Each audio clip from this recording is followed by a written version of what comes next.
Good morning everyone. তো দেখো, আজকে তোমাদেরকে খুব একটা স্পেশাল জায়গায় নিয়ে যাব, যেখানে গিয়ে আমি অনেক মোটিভেশন পাই। আর মোটিভেশনটাই মেন আমাদের এই গেমের জন্য।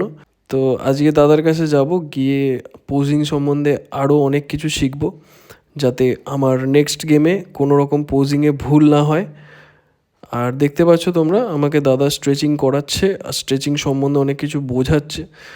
তোমাদেরকেও বলে দিই, স্ট্রেচিং, মোবিলিটি এগুলো খুব ইম্পর্টেন্ট তোমার বডিকে ফ্লেক্সিবল রাখার জন্য। আর যত ভালো ফ্লেক্সিবিলিটি তোমার মধ্যে থাকবে, তুমি তত ভালো পোজিং করতে পারবে। 10 সেকেন্ড টাইম পাই আমরা স্টেজের ওপর। ওই 10 সেকেন্ডের মধ্যে আমাদেরকে আমাদের বেস্ট ফিজিকটা শো করতে হয়। ভিডিওটা ভালো করে দেখো, ট্রানজিশন সম্বন্ধে তোমরা আজকে অনেক কিছু জানতে পারবে।